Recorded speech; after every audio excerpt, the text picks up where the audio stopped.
So today I'm going to be talking about university. People go to university, some people don't go to university. Some people go to university at the age of 40, some people go to university at the age of 18. But today I'm just going to be talking about my experience, my personal experience. I can't say this is the same for everybody else, but it's what I went through, what I experienced. So if you can relate, make sure to give me a like, comment what you relate to, and yeah, if you don't go to university, then maybe this will give you an insight into going to university, or if you're still on the fence whether to go or not, then maybe this video will help. Just a disclaimer, this video and all these opinions are my own personal opinions, so don't let this video be the be all and end all of what university is like, because so many people go to university and it's the best time of their lives. However, for me it was not. So yeah, without further ado, let's get into it. The first thing I want to say about university is different.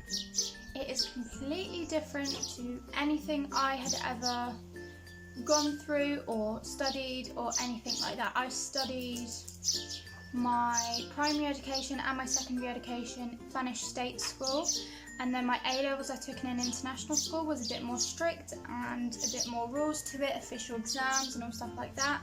However, university is like neither of those. University, you are there by yourself.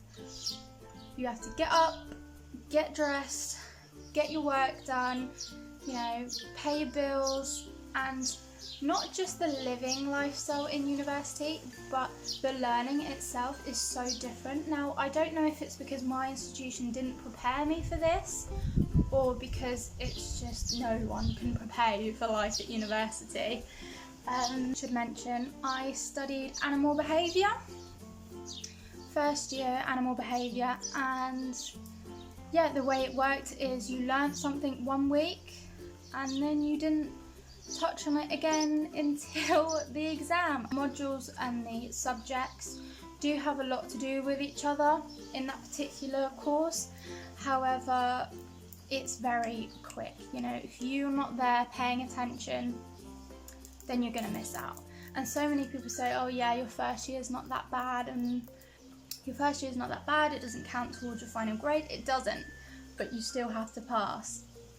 And getting good grades in your first year gives you that confidence boost to maybe go on to second year, third year, and so forth. So there's a couple of topics I want to touch on. So the first one is money.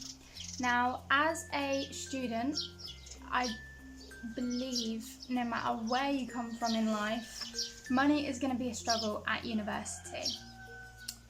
You normally get your tuition fees paid for if you're a UK resident, or if you're an outside resident. I'm not sure how the fees work, but you've got to pay for your tuition fees. You've got to pay for your maintenance, so that's food, books, stationery, nights out, whatever you can think of, you need to spend your money on. So you need to be money wise. Now, from my experience, most of the people at university are not money wise unless they've been there a few years. And so I would just advise, keep an eye on your money. Do your shopping properly. Don't spend £5 on peanut butter when you can get it for, now I might be wrong on this, but I think it was 32p for peanut butter. Now, just little things like that you've got to take into account. Who are friends? Now, they say that university years are the best years of your life. However, I wouldn't say it's been the best year of my life at all. Freshers Week is just something that you will look forward to, and again, I'm only saying this from personal experience. Every university is different. Every university has a different type of Freshers Week, so there's different events going on, there's different clubs open, there's different this, that and the other. But the university I went to, Freshers Week was okay. I mean, maybe it was the people I mixed with, maybe it was me not pushing myself enough, but it was okay. I'm not a big drinker. nothing like what normal university students drink like. Yeah, back to friends. Not everyone's gonna like you, and you're not gonna like everyone, and that is absolutely fine. You know, you can't be everyone's cup of tea, otherwise you'd be a mug. So yeah, you've just got to try and find your crowd. Unfortunately, I didn't, and I felt like I was very different from everybody else, but maybe everyone feels that, I'm not quite sure. But yeah, don't change yourself for anyone. If you're trying to fit into a group and you don't fit in because then you'd have to change yourself to fit in, don't change, okay? You are beautiful, you are perfect just the way you are handsome, if there's any guy people watching this. Yeah, you're amazing, so don't change, okay? And there will be ups, there will be downs.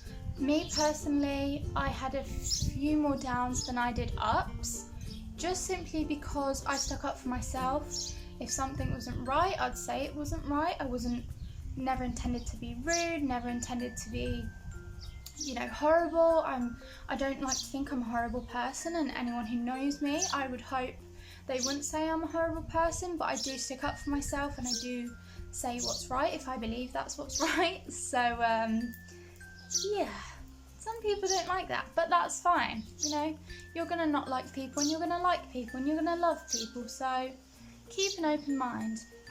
That's another thing I'd say, keep an open mind at university. You know, try out different, what are they called? Societies. Try out different societies. Societies are like clubs that you can go, like after school clubs basically. That's what societies are. And I was in the Arts and Crafts Society, and that was really nice because every Wednesday we'd all meet up and just, you know, do bits and bobs to do with arts and craft. If it was Valentine's Day, we'd make Valentine's Day stuff, and just like that, it just gets you out socialising, getting to know different people rather than your flatmate, people on your course. Yeah, and there might be people on your course that are also in that society, or people from, you know, your year 2 or your year 3 of the same course, and you can get to know them. And societies are just really good, so go for it. Even if you're not interested in judo, you know, just go along to one session and see if you like it or not, because at the end of the day, you don't know unless you try.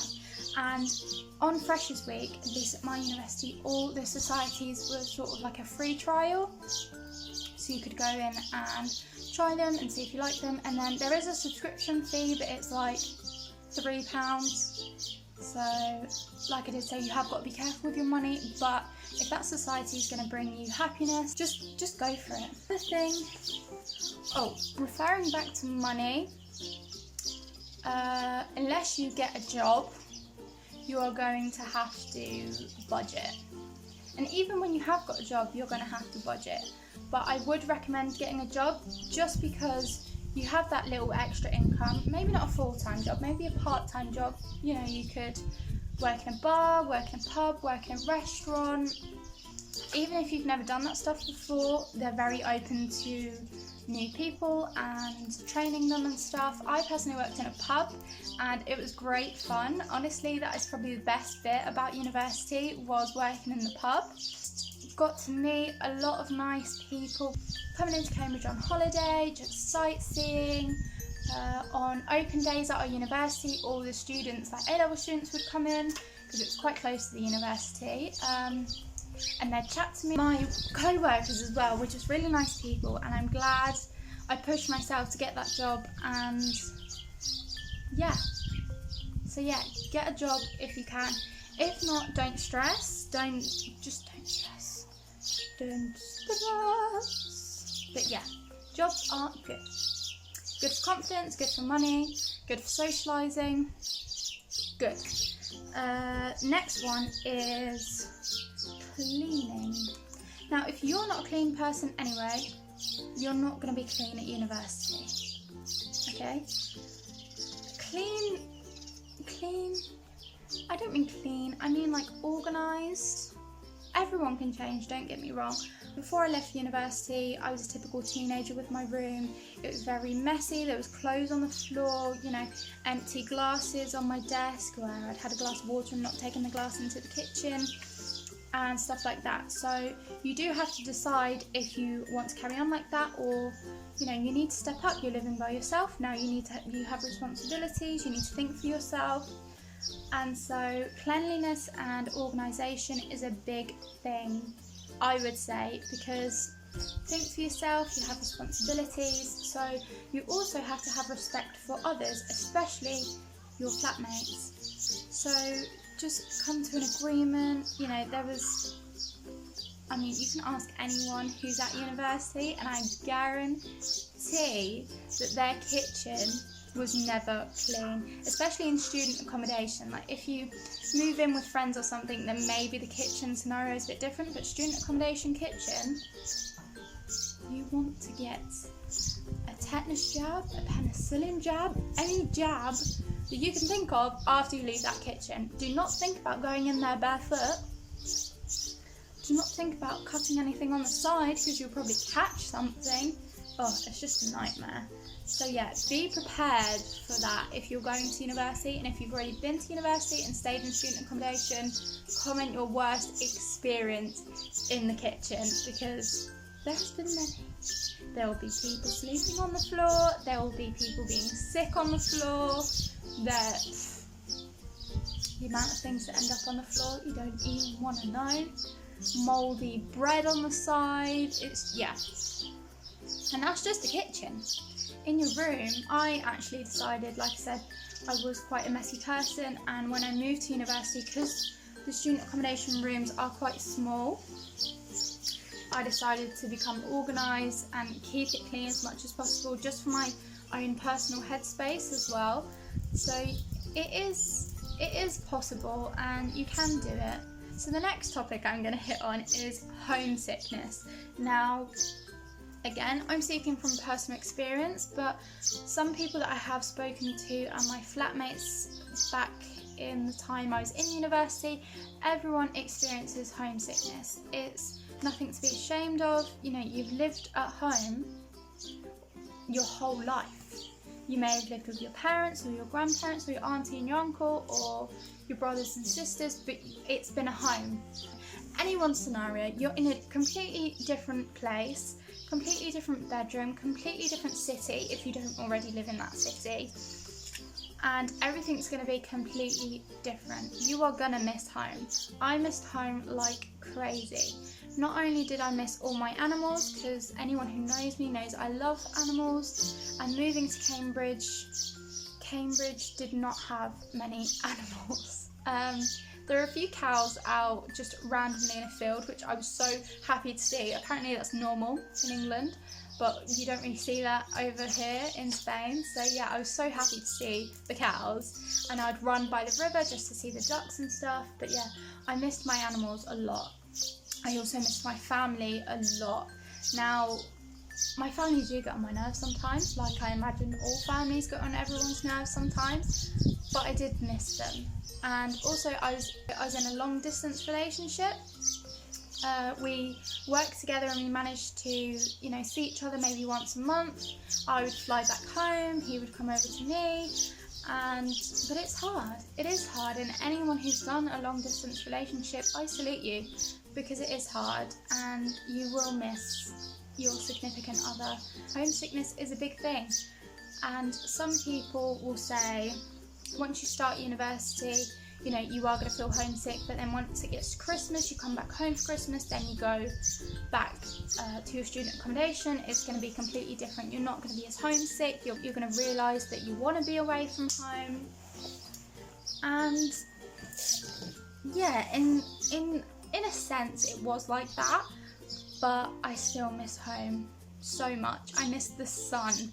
The sun was a big thing. I don't know if anyone can relate to this, but in Spain or anywhere where the sun is shining, you sit outside and you can sort of feel like a heat on your chest and on your face, and that heat, I just wanted to feel that. And in England, especially in Cambridge, because it's a city, everything's quite built up, so the buildings sort of create shade over everything. and I couldn't find just a nice spot to sit in the sun, and yeah, the sun was missed. But hey ho, I'm here now. Food shopping. I touched on it a little bit on the money side of things. You have to be savvy about your food shopping. Now, if like me, you don't want to get bruised shoulders, true story time, I walked to the shop, got quite a bit of food in my bags for life, had them both on my shoulder. I think I had 2 on my shoulders and 1 in my hand. And I got back to my student accommodation. It was only like a 15-minute walk, but with heavy bags, that's quite a long distance. Up the stairs, I was on the 4th floor, I think it was. 6th flight of stairs anyway, I know it was that much. And I put my bags down, and I can remember putting everything away and thinking, my shoulders are a bit sore, but that's normal because I've just carried heavy bags. I went into my room, had a shower, and looked in the mirror and realised I had 2 strap marks, bruised strap marks on my shoulders. Not just red, they were bruised. So yeah, get delivery, you know. It's like £3, I think. Shopping is a hard one because you've got to think for your complete self. When I was living at home, my mum did most of the shopping. I'd sometimes go and pick up a few bits, but everything was just, you know, there for me. And if something wasn't there, then I'd go, oh, I'm going out to get something. Does anyone need anything? But you're starting from zero. You've got stuff that you have in your cupboard for like years that doesn't go off. You don't have that. So you've got like salt and pepper and stuff. It's a struggle. Shopping was a struggle. Fun, but a struggle. On the lecture side of things, lectures are not what I expected them to be. Of course, every university course is different, and you'll have different lecturers, different rooms that you're going to be in. Luckily enough, what I wanted to experience in university was the big lecture halls, and it's filled up, and then the lecturers down the bottom, and there's a big screen and whatever, and I got to experience that. However, some people on their courses were like 20 of them in a classroom, and it was small and it was nice, and that is nice as well, but I wanted to experience, the uni experience and be in the big lecture hall. Yeah, in a nutshell, university is what you make it. If you get up every day and you think today's going to be a good day, it will be a good day. Okay, so yeah, that was my experience. Let me know if you can relate. If you have any questions at all or anything, I'd be happy to answer them. But yeah, hopefully I'll be doing a few more videos, so I'll see you all very soon. Bye!